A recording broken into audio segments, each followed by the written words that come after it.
तुम्हें लगता है लोग तुम्हारी तरक्की से खुश होंगे। तुम्हें लगता है कि तारीफ सबको पसंद है, बट ऐसा कुछ नहीं है। सबको तारीफ खुद की पसंद है, दूसरों की नहीं। और जब तुम किसी से बेहतर लगने लगो तब वो तुम्हें बेहतर बनाने की नहीं, मिटाने की कोशिश करेगा।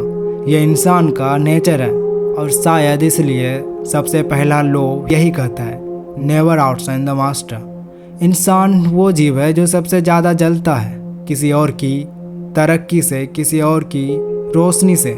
तारीफ, सम्मान और पहचान ये वो करेंसी है जो हर ईगो को खरीद सकती है। और जब तुम अपने मास्टर से, अपने बॉस से, अपने टीचर से, अपने मेंटर से ज़्यादा इंटेलिजेंट, ज़्यादा कैपेबल, ज़्यादा चार्मिंग लगने लगते हो तो एक डर का जन्म होता है, ये मुझे रिप्लेस ना कर दे। दिमाग बड़ी ही असुरक्षित होती है, खासकर तब जब वो ऊंचाई पर होता है। जैसे जैसे इंसान ऊपर जाता है वो और इनसिक्योर हो जाता है, मेरी जगह कोई और ना ले ले। और यही इनसिक्योरिटी सबसे बड़ी एनिमी बनती है, सबसे बड़ी दुश्मन बनती है। निकोलस फोकट एक शाइनिंग स्टार, फ्रांस का रिचेस्ट मैन लुइस सोल्वा का फेवरेट था। एक बार उसने राजा के लिए एक ग्रैंड पार्टी रखवाई, इतनी भव्य, इतनी रॉयल थी कि खुद राजा भी खुद को राजा महसूस नहीं कर पाया।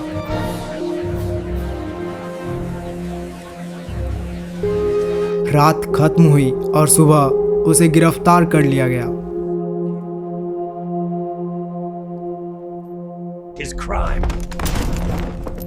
क्या ये क्राइम था? नहीं।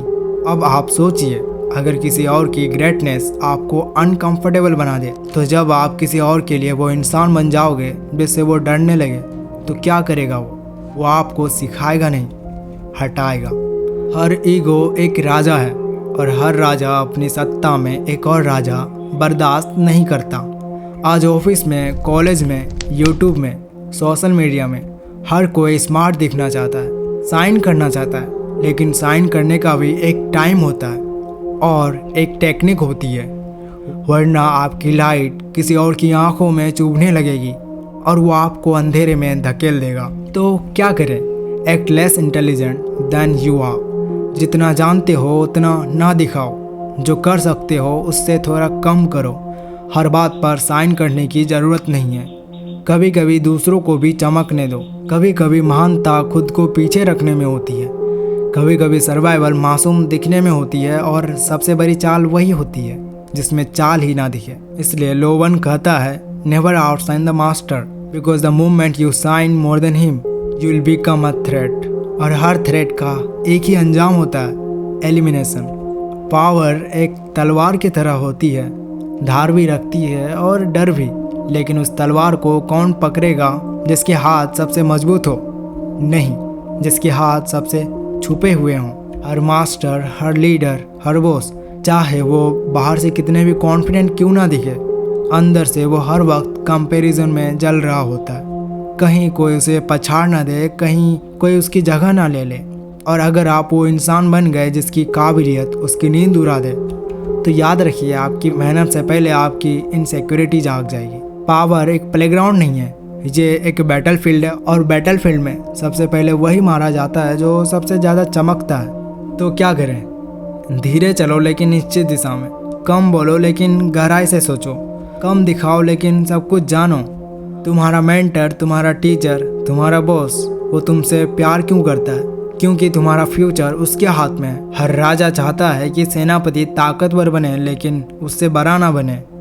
तो अगर तुम असली ताकतवर बनना चाहते हो तो पहले ये कला सीखो, छुपी ताकत की कला, इनविजिबल डोमिनेंस। कभी कभी सामने दिखना सबसे बड़ी कमजोरी बन जाती है और सबसे बड़ी चाल तो वो होती है जिसे चाल समझ ही ना जाए। तो अगली बार जब तुम्हें लगे कि तुम सबसे स्मार्ट हो, सबसे तेज हो, सबसे खास हो, तब थोड़ा रुक जाना, क्योंकि सफ़र वही जीतता है जो दौड़ते वक्त भी चालाकी से परछाई बन जाए। और परछाई से डर नहीं लगता, लेकिन उसी में असली खतरा छुपा होता है। अब सोचिए, क्या आप वाकई में पावर चाहते हैं या सिर्फ वो इल्यूज़न है जो आपको मास्टर से बड़ा दिखाता है, पर अगले ही पल आपकी बर्बादी का कारण बनता है? सवाल ये नहीं है कि तुम कितने काबिल हो, सवाल ये है कि तुम्हारी काबिलियत कितनी देर तक छुपी रह सकती है। क्योंकि असली खिलाड़ी वो नहीं होता है जो सबसे तेज भागे, बल्कि वो है जो मैदान पर देर से आए लेकिन खेल अपने नाम करके जाए।